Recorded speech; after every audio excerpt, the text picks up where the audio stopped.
Hi, I'm Nick District Kid. I'm a young patriot who loves history, especially out-of-this-world history.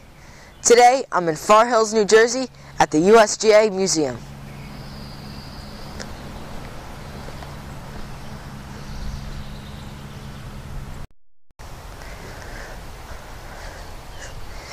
I know you're thinking, what does the U.S. Golf Association have to do with anything out of this world? Well, today I'm going to tell you about the furthest golf ball driven in the universe.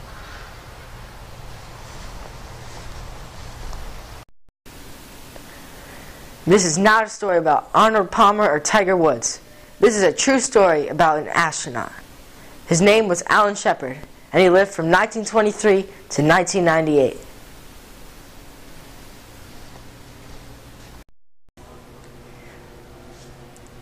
Alan Shepard was an American naval aviator, test pilot, flag officer, NASA astronaut, and businessman who in 1961 became the second person and the first American to travel into space.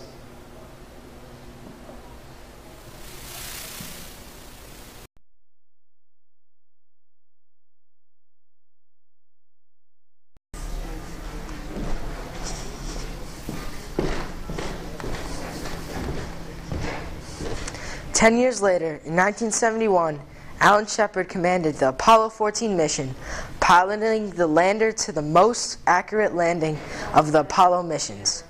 He became the fifth person to walk on the moon, and the only astronaut of the Mercury 7 to accomplish that.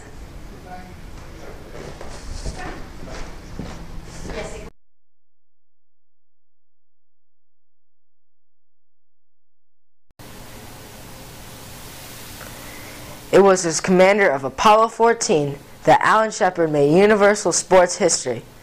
While on the moon, Shepard used this Wilson 6-iron head attached to a lunar sample scoop handle. He was forced to swing the club with one hand because of his thick gloves and spacesuit.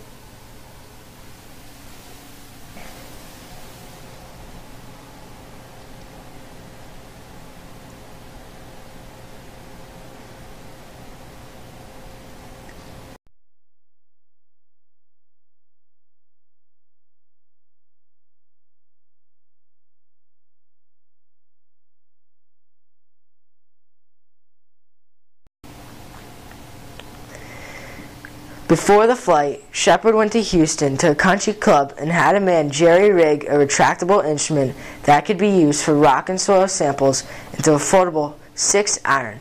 This is that historic club.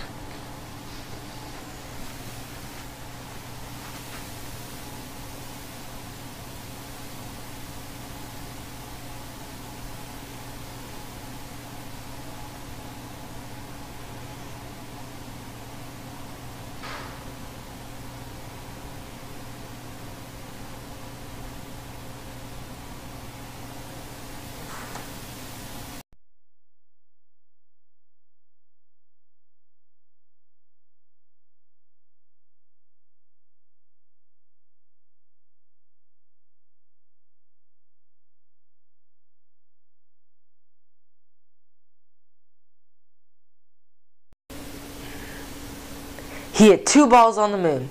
The first ball angled off into a crater. His second shot was solid, and the ball soared for miles and miles and miles, in the light gravity, which is 1/6 that of Earth's.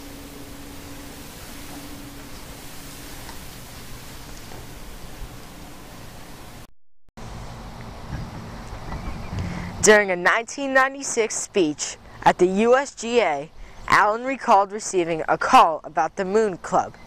The Smithsonian said they were building a new exhibit at the Air and Space Museum and wanted the golf club.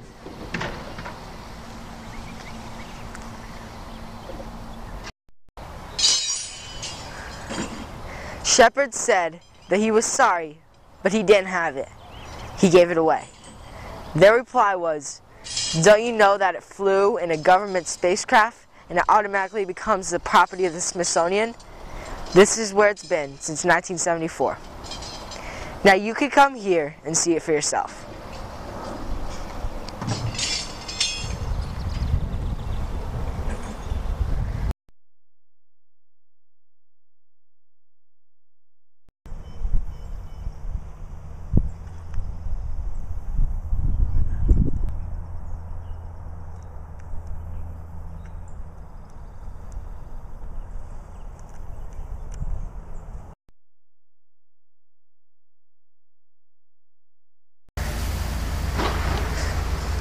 Now, those two golf balls are still supposed to be on the moon.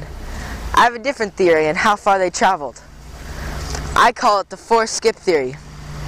As you can see from my chart, I predicted the balls travel further and further after skipping the lunar surface, eventually leaving the moon's atmosphere.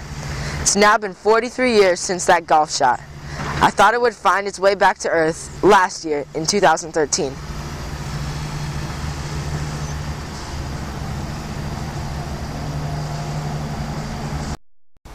If you're ever in New Jersey, come to the USGA Golf Museum. Ah, what's this? Apollo 14. I was only 1 year off. Until next time, I'm Nick the History Kid. Remember my state slogan, New Jersey, from the Revolutionary War to the Jersey Shore, both history and fun awaits you.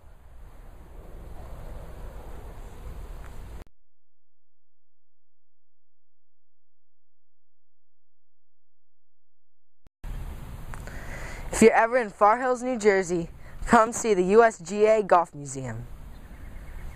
I missed.